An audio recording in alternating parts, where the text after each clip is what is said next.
ассалому алайкум бинандаҳои гиромӣ. барномаи тиловати ахборо бо муҳимтарин хабари гузоришҳои тоза ки ҳамкорони мо омода намуданд мустақиман манзуратҳо менамоем. дар студия бо шумо ҳамрази абдулмаҷид. имрӯз мулоқоти асосгузори сулҳу ваҳдати миллӣ, пешвои миллат, президенти ҷумҳурии тоҷикистон муҳтарам эмомалӣ раҳмон бо намояндаи махсуси штатҳои муттаҳидаи америка оид ба мусолиҳа дар афғонистон залмай халилзод ки бо боздиди корӣ аз тоҷикистон дар душанбе қарор дорад баргузор гардид. дар рафти мулоқот доир ба ҷанбаҳои гуногуни вазъи имрӯза дар афғонистон бахусус раванди музокироти сулҳи байни афғонӣ ҳамчунин масъалаҳои мубрами минтақавию глобалӣ суҳбати пурмуҳтаво сурат гирифт. вобаста ба ин президенти ҷумҳурии тоҷикистон таъкид доштанд ки ҷараёни рушди вазъият дар афғонистони ҳамсоя ва пешбурди муносибатҳои гуногунҷанбаи тоҷикистон бо он пайваста дар маркази таваҷҷӯҳи ҷониби мо қарор дорад. тоҷикистон мавқеи ҳукумати афғонистонро дар таъмини амният ва сулҳу субот дар кишвар ҷонибдорӣ менамояд, гуфтанд пешвои миллат дар идомаи суҳбат ва таъкид карданд ки дар ин зимн аз музокироти байни афғоние ки ба ин манзур сурат мегиранд истиқбол менамояд. дар ҷараёни мулоқот ҷонибҳо ҳамчунин атрофи аҳамияти пайгирии минбаъдаи масъалаҳои вобаста ба рушду тавсияи ҳамкориҳои миёни тоҷикистон ва штатҳои муттаҳидаи америка мубодилаи афкор анҷом доданд. мавзӯоти дигаре ки зимни оғози музокироти сулҳи байни афғонӣ дар меҳвари мулоқот қарор доштанд ин вазъи имрӯзаи амниятии афғонистону минтақа мебошад. роҷеъ ба ин мавзӯот ҷонибҳо зарурати таҳкиму тақвияти ҳамкориашонро дар самти муборизаи муштарак алайҳи хатару таҳдидҳои муосир аз ҷумла терроризм, ифротгароӣ, гардиши ғайриқонунии маводи мухаддир ва дигар ҷиноятҳои муташаккили фаромилӣ қайд намуданд. дар ин робита таъкид гардид ки тоҷикистон бо истифода аз ҳама зарфиятҳо ва имконоти мавҷуда минбаъд ҳам сайю талош хоҳад кард то ҷиҳати мусоидат ба ҳалли мушкилоти афғонистон ва босозии иқтисодию иҷтимоии он саҳми худро гузорад. идомаи барномаи тиловатии ахбор. ҷавонон маҳз дар давраи хизмати ҳарбӣ имкон доранд ки моҳияту мафҳумҳои ватан, давлат ва муқаддасоти миллии худро ба хубӣ дарк карда сабақи далириву шуҷоат ва садоқат омӯзанд. дар рӯзи даъватшаванда дар шаҳри Хоруғ даҳон нафар ҷавонони ватандӯз бо изҳори омодагӣ ба ҳифзи марзу бом ба таври ихтиёрӣ ба комиссарияти ҳарбӣ ҳозир шуданд. гузориши хабарнигорони мо. имрӯзҳо дар маркази маъмурии вилояти мухтори кӯҳистони Бадахшон шаҳри Хоруғ оҳанги хурсандиву суруд танинандоз мебошад. маросими бошукӯҳии гусели ҷавонписарони вилояти мухтори кӯҳистони Бадахшон дар давати тирамоҳии соли 2020 ба сафи артиши миллӣ дар фазои идона 1 октябри соли ҷорӣ дар майдони навбунёди парчами давлатӣ дар шаҳри Хоруғ доир гардид.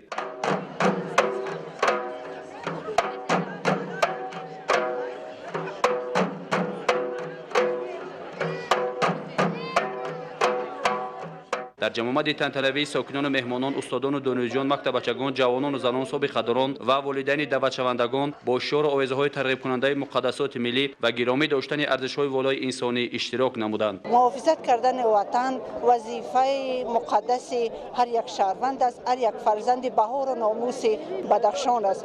бинобар ҳамин мо тасмим гирифтем ки фарзандони худро барои мудофиаи ватани азизамон, барои тоҷикистони ҷоноҷонамон, барои гулшакуфии минбаъдаи ватани азизамон фарзандонамонро гусел мекунем ва хурсанд аз он ҳастем ки дар пояи давлатдорӣ ва дар шаҳну шукӯҳи ватанамон як саҳми арзандаи худро гузошта истодаем. хизмат дар сафи артиши миллӣ дар баробари қарзи муқаддаси шаҳрвандӣ барои ҷавонписарон мояи ифтихор ва шарафи бузург буда қувваҳои мусаллаҳ барои ҳар як ҷавонмард мактаби ҷасорату матонат, дӯстиву рафоқат ва худогоҳиву меҳанпарастӣ дониста мешавад. вилояти мухтори кӯҳистони Бадахшон даъвати дуюмин ҳаст ки нақшаи сафарбаркунии ҷавонписарони вилоятро ба сафи қувваҳои мусаллаҳи ҷумҳурии Тоҷикистон дар рӯзи аввали оғози маъракаи даъват бо шарафона иҷро намуданд ва он чӣ хурсандибахш аст ки ҳамаи ин ҷавонон худихтиёрӣ ба нуқтаи ҷамъшавӣ ба назди комиссияҳои даъватӣ ҳозир шуда хоҳиши خدمت به ارتش ملی مملکت نمودند. در مراسم گسیل جوانان ولایت به صف قواهای مسلح مملکت این اقدام نجیب جوانان به آر و ناموس ولایت مختار کوهستان بدخشان را که در روز نخستین دعوت شونده نمونه برجسته عالی و تندرستی و افتخار داشتن از تاجیکستان صاحب استقلال و پشتیبانی کردن ساکنان ولایت از سیاست سازنده دولت حکومت مملکت ارزیابی داشت. من خدمتکارده کنسرواتوری ملی جمهوری تاجیکستان به نام طلب خوجا ستارов میباشم. مقصد گذاشتم که با خواهش خودم به صف قوای مسلح آمده با سر بلند به خلق و وطن، به مادر، به پدر خدمت کرده باز به سر بلند به خانه برگردم. این قرض هر یک شهروند است. من با اختیار خود قطعی با خدمت وطن رفته ایستادم.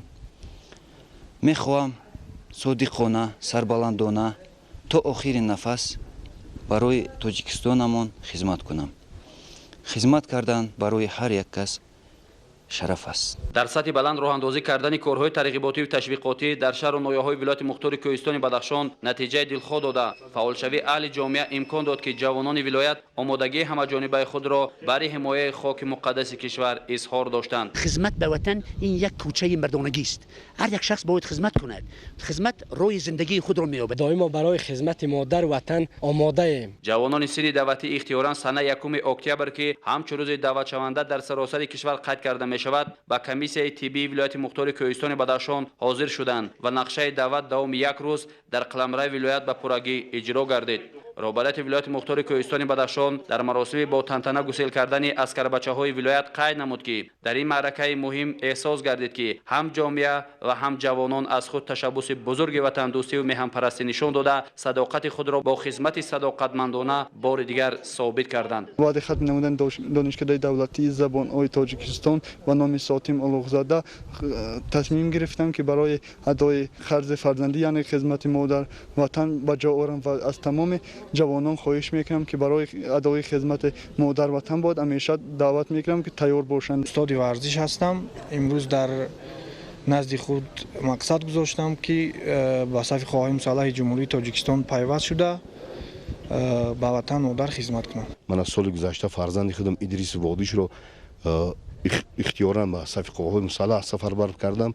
من امروز چون دیده سوده فرزند برادرم ادریس مهربان رو به خدمت مادر وطن سفربر کرده ایستادم. محض در زمان صاحب استقلالی در برابر دیگر ساحه‌های خواجگی خلق شرایط بودباش افسران و عسکران و تامینات پایگاه مادی و تکنیکی آنها به مراتب بهتر و خوبتر گردیده. در این سمت یگان مشکلات و مانع موجود نیست. من خیلی خرسندم که امروز در قطار همه مادران بدخشان پسر دومی خود را برای ادا نمودن خدمت حربی در صف قوای مسلح جمهوری تاجیکستان سفربر نمودم و هر یک جوانمرد باید همین مکتب مردانگی رو جسورانه و دلیرانه گذرد. اولین شده جوانانی به آر و ناموس ناحیه‌های شغنان، مرغاب، اشکاشیم، درواز، روشقلعه، روشان و مرکز ماموری ولایت شهر خاروغ اینچنین ناحیه ونج با درک مسئولیت وطن دوستی و میهن پرستی تشبث نشان داده در یک روز برای حمایت خاک مقدس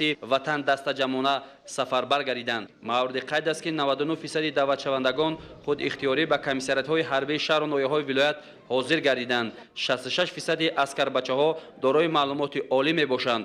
همزمان 23% جوان پسران را فرزندان خدمتچیان دولتی و باقی مانده از عائله‌های اهل زیای ولایت مختار کوهستان بدخشان تشکیل می‌دهد. مادران بدخشان مطمئنند که برای حفظ خاک مقدس وطن عزیزمان فرزندان واقعا با وقار و میهندوست را تربیت کردند که آنها برای اجرای عهدهداری‌های حتمی حربی آماده می‌باشند. از آن افتخار دارم که فرزندان ما قرض مادر وطن را اجرا میکنند و سرید خود را نمایه میکنند.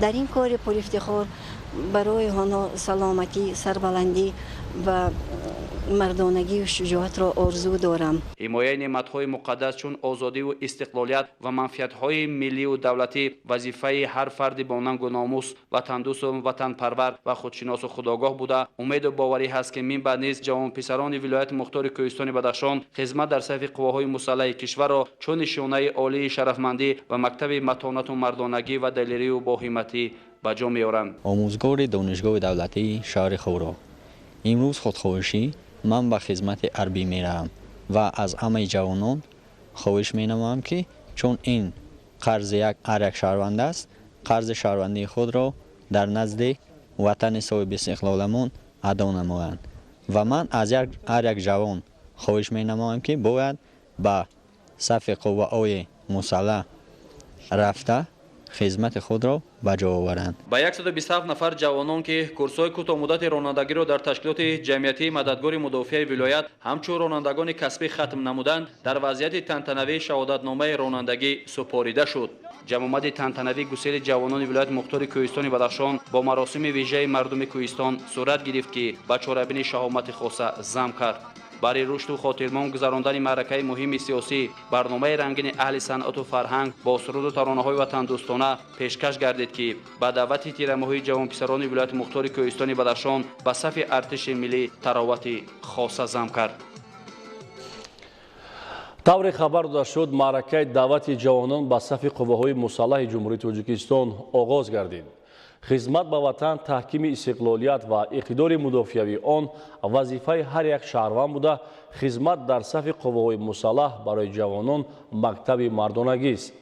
در روز اول دعوت جوانان قبیروده شهر اسفاره با حس بلند جوانمردی و وطن دوستی به کمیسریت حربی حاضر شده آمادگی خود را برای خدمت وطن مادر نشان دادند. گزارش خبرنگاران ما در این خصوص آماده شده است. با آغاز گردن معرکه دعوت جوانان به خدمت حربی در مورد تامین نقشه در روز اول دوام چند سال است که جماعت‌های دهاتی وروخ و چارکو در صف پیش قرار دارند. به حکم انانه در آمدن اجرای نقشه دعوت در روز اول در جماعت‌های دهاتی وروخ و چارکو و دیگر منطقه‌های شهر اسفاره تأثیر خود را گذاشته است.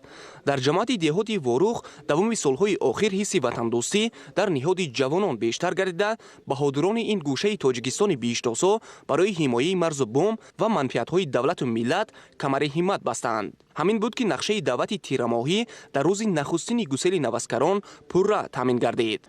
بعد از ختم دانشگاه دولتی آموزگاری تاجیکستان و شنیدن دعوت نوبتی تیرماهی خدمت حربی اختیاراً عریضه خود را به کمیسریت حربی شهر اسفاره پیشنهاد نمودم و می‌خواهم که در قشون‌های سرحدی جمهوری تاجیکستان مرز و بوم کشوری وطن عزیزمان را حمایت نمایم.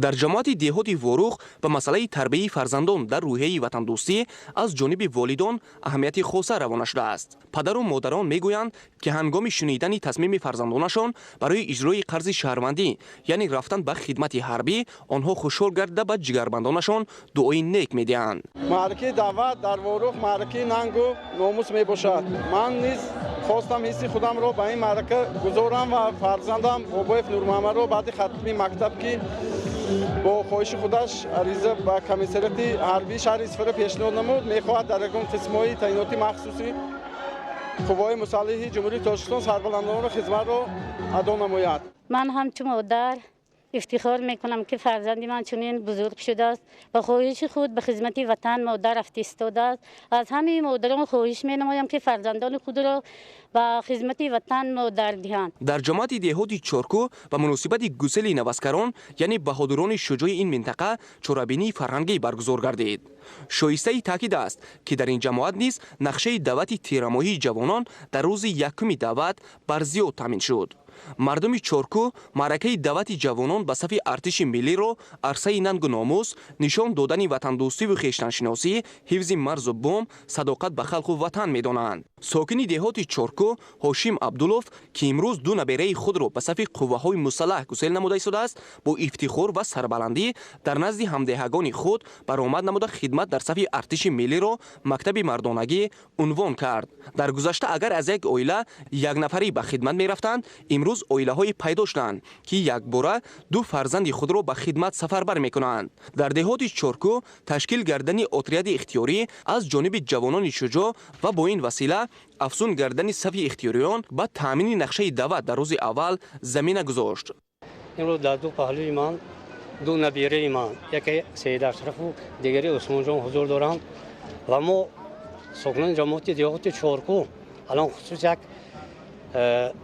اتریاد اختیاریان تشکیل کردیم که تا رسیدن روز دعوت در این اختیار آنها نامنویس میشن و وقتی که در روز اولی دعوت ساکنان جماعت دهاتی چارکو اولش نقشه دعوت رو فرو میکنند.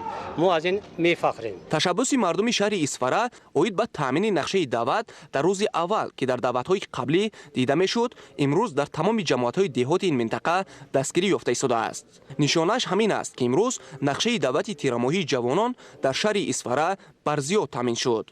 با مقصدی در سطح بلند برگزار گردن معرکه گسیل نوسکران در شهر اسفره چوربینی با شکوه خاطرمان برگزار شد. خرد و بزرگ از آن افتخار میکنند که از عهده اجرای نقشه سربلندانه برآمدند و تصمیم آنها از جانب جوانان یکدلانه دستگیری یافت. از خردی آرزو میکردم که به خدمت حربی روم و وطن خود را محافظت کنم و ما جوان مردان باید وطن خود را محافظت کنیم و از بیرون آمده وطن ما را محافظت نمیکنند. ما جوانان باید حس وطن دوستی داشته باشیم و وطن مادر خود را محافظت کنیم. ما یک چند جوانان واروخی با خواهش خود و به خدمت وطن مادر خود من امروز رفته ایستادیم. من افتخار از آن میکنم که با سربلندانه نخست فرزند خودم را با خواهش خود سفربر نموده ایستادم. من از تمام والدین مردم تاجیکستان خواهش میکنم که همه ما یک وطن برای همه ما یک است. برای آنکه فرزندان ما را چخل نغز میبینیم، چخل دوست میدانیم، وطن خود را هم دوست داریم. من افتخار از آن میکنم که چنین فرزند با ننگ و ناموس دارم که به خدمت حربی خود سفربر نموده ایستاده است. باعث افتخار است که در جماعت دهاتی واروخ در 2-3 سال آخر عنعنه شده است که نقشه دعوت بهاری چی تیرماهی در روز اول دعوت 100% اجرا می شود و امروز نیز ما افتخارمند از آن هستیم که در روز یکم دعوت جوانپسران جماعت دهاتی واروخ زیاده از 30 نفر به صف خدمت حربی فرستاده می شوند و این باعث افتخار است که در روز اول نقشه دعوت حربی اجرا می گردد. معرکه گسیل نوسکران در شهر اسفره با تنتنه و با اجرای تمام رسم و آیین‌های نیک گسیل اسکربچه‌ها برگزار گردیده. در جریان آن سربازانی که خدمت مادر وطن را سربلندانه اجرا نمودند و نوسکرانی که امروز با امر دل و وجدان به خدمت حربی روانه شدند سخنرانی نموده از مهر وطن و تاجیکستان صاحب استقلال اظهار نظر نمودند. والدان سربلند دعوت شوندگان نیز با افتخار زیاد از تشبث فرزندان خود حرف زدند و تامین نقشه دعوت را در روز اول به همگان مبارکباد نمودند. بسیار باعث افتخار است که جوانان دهه ما، شاگردان ما که آنها را ما در راه وطن دوستی تربیت نموده ایم با سر بلند برای دفاع وطن رهسپار گشته ایستادند. در دوام چند سال آخر عنعنه شده است ساکنان دهه واروخ، جوانان با عار و ناموس ما در روز اول اجرای دعوت را اجرا نموده ایستادند و با سر بلند به سوی خدمت حربی رهسپار شده ایستادند. امروز من خیلی شادم که فرزند من کمال جان قابل زاده میخواهد با سر بلند خدمت مادر وطن را صاف دلانه ادا کرده بیاید. امروز من شرایط ها خیلی خوب مهیا است. من فرزندان با سری بلند خدمت های تمام کرده آمده ایستادند. به حکم عنعنه داخل شده است که جوانان چارکو، دهات چارکو از همه پیش در صف پیشند که با خواهش خود خدمت مادر وطن را با سری بلند به آخر رسانده بیاید.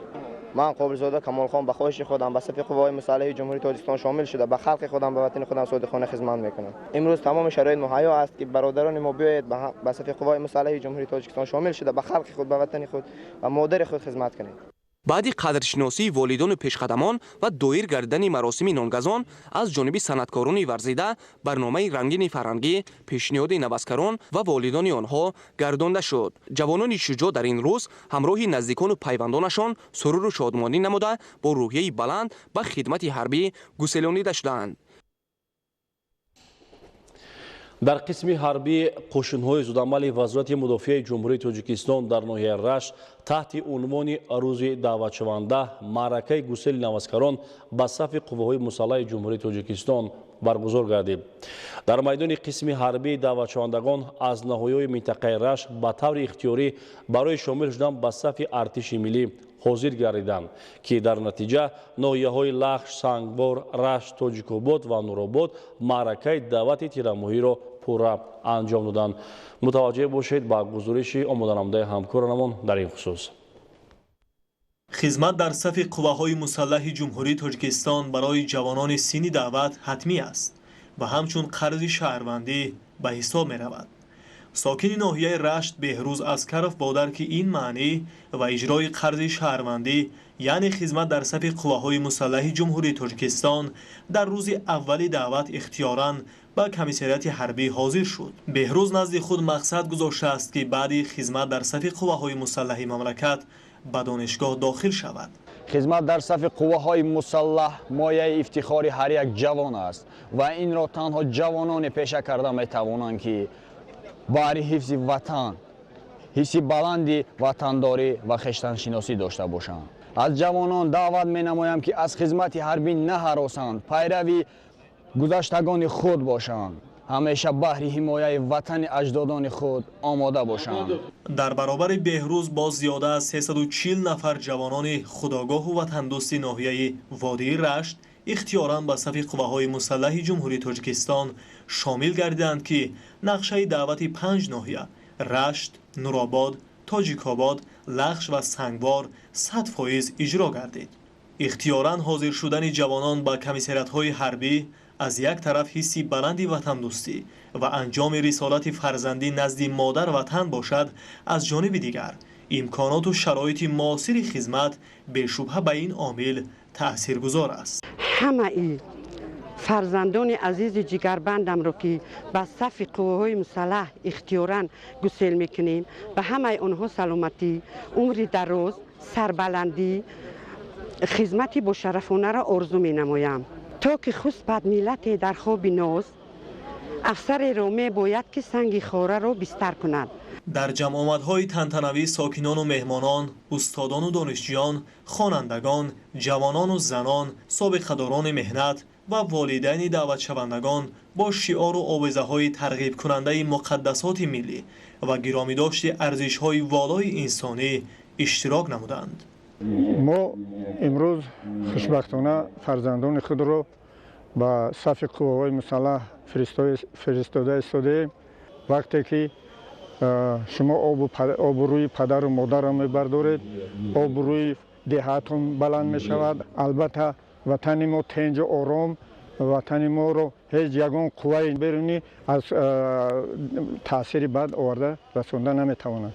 таваҷҷӯҳу дастгириҳои пайваста ва ғамхориҳои доимии пешвои миллат дар даврони соҳибистиқлолии мамлакат имкон фароҳам овард, ки дар ҷузъу томҳои мамлакат шароити хизмат беҳтар гардид.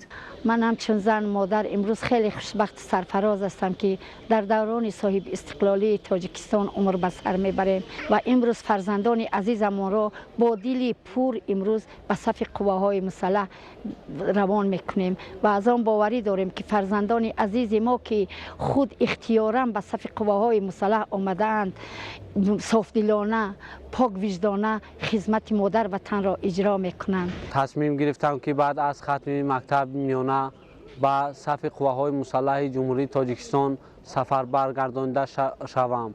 خدمت وطن مادر را صدقاً ادا نمایم و با همسالان خود گفتنیم که بعد از ختم دانشگاه و مکتب‌های میانه با صف قواهای مسلح جمهوری تاجیکستان سفر برگردانده شوند و خدمت وطن مادر را صدقاً اجرا نمایند. همزمان بهر خوش و خاطرمان گذراندن این معرکه مهم سیاسی برنامه رنگین اهل صنعت و فرهنگ با سرود و ترانه‌های وطن دوستانه پیشکش می‌گردد که به دعوت تیرماهی جوان پسران به صف ارتش ملی حسن و طراوت خاصه می‌بخشد. امروز باعث افتخار است که در جمع آمد گسیل کردن سربازان نو اشتراک داریم. من از آن جمله همچون پدر فرزند خود را در روحیه و تندرستی تربیت کرده اختیاراً به صف قواهای مسلح جمهوری تاجیکستان گسیل میکنم. مسئولین ابراز داشتند که دوام چند سال آخر معرکه دعوت شوندگان به صف قواهای مسلح شکوه تازه را کسب نموده. جوانان همیشه در حفظ مرز و بوم وطن آماده‌اند. برنامه اطلاعاتی اخبار رو ادامه می‌دهیم. با تشبث و اقدام‌های سازنده و بنیادکارانه رئیس مجلس ملی مجلس عالی جمهوری تاجیکستان رئیس شهر دوشنبه محترم رستم امامعلی پایتخت مملکت در همه ساحه‌ها با پیشروی‌های نظررس نائل می‌گردد. دیروز در شهر دوشنبه فعالیت نخستین اتوبوس‌های دوآشیانه زمانوی با فعالیت مسافرکشانی آغاز نمودند. ادامه موضوع گزارش همکاران ما. با تشبث و اقدام‌های سازنده و بنیادکارانه رئیس شهر دوشنبه محترم رستم امامعلی پایتخت مملکت در همه ساحه‌ها با پیشروی و کامیابی‌های قابل ملاحظه نائل گردیده است. این روند ادامه داشته مرحله به مرحله رشد همه بخش‌ها تامین می‌گردد. ساحه نقلیات یکی از بخش‌های مهم سمت خواجگیداری شهر به حساب می‌رود. با مقصد بلند برداشتن خدمترسانی مسافربری به ساکنان و مهمانان پایتخت با تشبث به رهبریت مقامات اجرایی حاکمیت دولتی شهر دوشنبه در شبکه خطسرهای اتوبوسی پایتخت اتوبوس‌های نو زمانوی تامین شده است. علاوه بر این در ادامه تدبیرهای اندیشیده شده آغاز از 2 اکتبر در خطسر رقم 8 که در آن شماره بیشتری مسافران به خدمترسانی نیاز دارند اتوبوس دوآشیانه به فعالیت آغاز نمود. اتوبوس‌های دو قبطه باز در آمدند که این مشکلی مسافران را آسان میکند و به ممانعت به جای در کاریشان میرسند. این تدبیر نیکو سری وقتی در اساس آموزش خدمترسانی وضع نقلیات پایتخت و طلبات اهالی به نقلیات جمعیتی راه اندازی گردید. خطسری مذکور از دروازه غربی شهر دوشنبه شروع گردیده توسط کوچه و خیابان‌های نصرت الله مخصوم، اسماعیل سامانی، رودکی، صدرالدین عینی، احمدی دانش و مستانگولوف تا فرودگاه کهنه ادامه می‌یابد. طبق مشاهده‌ها هنگام فعالیت نمودن اتوبوس مذکور معلوم می‌گردد که مردم از با فعالیت آغاز نمودن چنین واسطه نقلیات در خطرها به نهایت خرسند و شاد هستند و اظهار خرسندی می‌کنند که در شهر دوشنبه چنین امکانات فراهم آمده و مردم از خدمترسانی سطح بلند نقلیاتی استفاده می‌برند. اتوبوس دوآشیانه تمغه اکیا استحصال کارخانه وطنی جمعیت دارای مسئولیت محدود اکیا اوست اتوماتیو اینداستری بوده آن استاندارد یورو 6 میباشد. در آشیانه یکم 23 جای نشست و در آشیانه دوم باشد 49 جای موجود است. در مجموع این واسطه نقلیات مسافربری موثر دارای 72 جای نشست میباشد که یک کرسی آن برای معیبان پیش بینی شده است. ساکنان و مهمانان شهر دوشنبه ضمن صحبت با ما اقدام راه اندازی شده را امری سری وقتی دانستند، زیرا به اندیشه آنها اکنون میتوانند سری وقت و به مشکلی و مکان ضروری رفته نمایند، زیرا در گذشته در ساعت‌های علاهیده نورسایی نقلیات در این خطر مشاهده میشد. ورود اتوبوس‌های نو زمانوی، جاری نمودن پرداخت الکترونی حق راهگیرا در واسطه نقلیات جمعیتی، فعالیت جمعیت دوره مسئولیت محدود اکیا اوست اتوماتیو اینداستری از جمله دستاورد و نوگانی‌های ساحه نقلیات است که دوام سال‌های اخیر در شهر دوشنبه راه اندازی گردیده است. ضمناً در ادامه تطبیق لایحه سیتی کارت پرداخت راهگیرا در این اتوبوس نیز غیر نقدی توسط کارت‌های پرداختی به راه مانده شده است. در شهر دوشنبه روز تا روز نوآوری‌ها زیاد شده است. انا در شهر دوشنبه اتوبوس‌های دوآشیانه نیز با فعالیت شروع کردند. پیش از همه ما سری وقت به درس‌های ما میرسیم، از درس دیر نمیمونیم. سپاسگزاری خود را به رئیس شهر رستم امامعلی میرسونیم که این شرایط را بر ما چی مهیا نمودند. جای تاکید است که تامین اهالی شهر با نقلیات جمعیتی در شرایط امروزه یکی از مسائل مهم دانسته می شود، زیرا روز تا روز با نوبت زیاد گردیدن اهالی شهر دوشنبه طلبات به نقلیات جمعیتی افزون می گردد.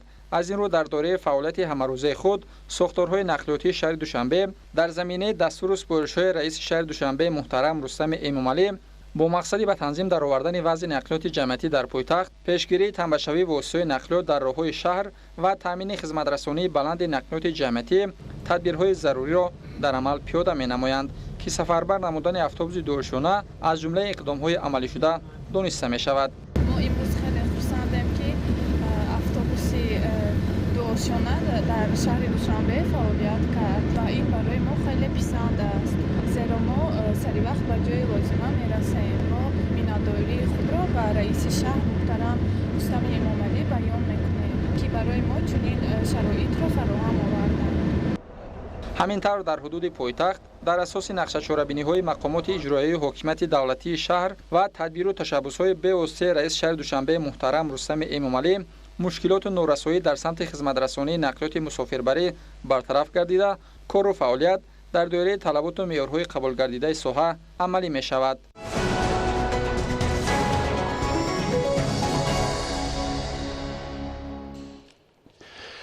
мавзӯи дигар дар доираи тадбирҳо ҷиҳати пешгирӣ намудани болоравии арзиши маҳсулот ва таъмин намудани сокинону меҳмонони пойтахт бо маҳсулоти ниёзи аввал бо нархи дастрас дар чанд нуқтаи шаҳри Душанбе ярмаркаи маҳсулоти кишоварзӣ ва хӯрока ташкил карда шудааст. Хабарнигорони мо мавзӯъро шарҳ медиҳанд. ярмаркаи маҳсулоти кишоварзӣ ва хӯрока дар майдони назди консерваторияи миллии Тоҷикистон ба номи Талабхуҷа Саторов, маркази савдои Меҳргон, бозори шаҳраки Шифобахш, бозори Саховат ва дар чанд мавзеи дигари шаҳр дар доираи таъмину иҷрои дастуру супоришҳои ҳукумати Ҷумҳурии Тоҷикистон ва ташаббусҳои созандаи роҳбарияти шаҳри Душанбе ба роҳ монда шудааст. дар ярмарка дар баробари кишоварзону деҳқонон аз шаҳру ноҳияҳои ҷумҳурӣ ҳамзамон агентии захираҳои моддии давлатии назди ҳукумати Ҷумҳурии Тоҷикистон маводи ниёзи аввал аз қабили картошка, пиёз, биринҷ, сабзӣ, карам, равған, гӯшт, орд ва дигар маҳсулоти кишоварзиро ба фурӯш баровардаанд. намоиши маҳсулоти кишоварзӣ дар сатҳи баланд ташкил шуда ҳамарӯза маҳсулоти лозима ворид карда мешавад. сокинону меҳмонони пойтахт аз роҳандозии чунин тадбир хушҳол шуда маҳсулоти ниёзи аввали хешро бо нархи дастрас харидорӣ менамоянд. намояндагони мақомоти иҷроияи ҳокимияти давлатии шаҳри Душанбе баҳри таъмини сокинону меҳмонони пойтахт бо маҳсулоти табиӣ, таъмини некуаҳволии шаҳрвандон ва воридоти маҳсулоти хушсифати ватанӣ ба бозору марказҳои савдо тадбирҳои заруриро роҳандозӣ намуда пайваста намоишфурӯши маҳсулоти кишоварзиро ба роҳ мемонанд. дар баробари зиёд гардидани шумораи сокинони кишвар талаботи мардум ба маҳсулоти гуногуни кишоварзӣ низ рӯз то рӯз зиёд мегардад. дар робита ба ин ҳамасола барои кишоварзону деҳқонони мамлакат аз ҷониби ҳукумати Ҷумҳурии Тоҷикистон имкониятҳои лозима марҳила ба марҳила фароҳам оварда мешавад то талаботи сокинон бо маҳсулоти кишоварзии ватанӣ ва аз ҷиҳати экологӣ тоза қонеъ гардонида шавад. ҳамзамон фароҳам овардани шароит барои деҳқонон аз қабили дастрас намудани техникаҳои муосири кишоварзӣ ва қарзҳои имтиёзнок ҷиҳати пешбурди кор ба гирифтани ҳосили дилхоҳ заминаи воқеӣ ба вуҷуд овардааст. зеро бо роҳи зиёд намудани майдони кишт истеҳсоли маҳсулот низ афзоиш ёфта он барои расидан ба натиҷаҳои назаррас пеш аз ҳама истифодаи самараноку оқилонаи замин ва аз худ кардани роҳу усулҳои нави парвариш мусоидат менамояд. дар баробари ин фаровонии маҳсулот дар бозорҳои дохил таъмин гардида барои сокинон низ ҷойҳои нави корӣ муҳайё карда мешавад. ҳамчунин дар ин рӯз аз ҷониби хоҷагидорони деҳоти Муксуи ноҳияи Лахш ба 80 нафар оилаи эҳтиёҷманд ба таври ройгон картошка тақсим карда шуд. аҳли заҳмати ноҳияи Лахш иқдоми мазкурро дар доираи сиёсати ғамхоранаи ҳукумати мамлакат ба роҳ монда азм гирифтанд ки чунин иқдоми наҷибро дар минбаъда низ идома диҳанд. татбиқи босамари барномаҳои давлатӣ таваҷҷӯҳи бевоситаи ҳукумати Ҷумҳурии Тоҷикистон оид ба рушди соҳаи кишоварзӣ ва оқилона истифода бурдани замин ба он мусоидат намуд ки сол то сол майдони кишти маҳсулоти кишоварзӣ дар ҷумҳурӣ ба маротиб зиёд карда шавад. роҳандозии чунин тадбир имкон медиҳад ки деҳқонон аҳолиро бо маҳсулоти кишоварзии истеҳсоли худӣ ба пуррагӣ таъмин намуда барои рушди яке аз ҳадафҳои ҳукумати Ҷумҳурии Тоҷикистон таъмини амнияти озуқаворӣ саҳмгузор бошанд. бинандагони гиромӣ, ин буд барномаи иттилоотии ахбор. бароятон беҳтарин хушиҳои зиндагиро таманно дорем.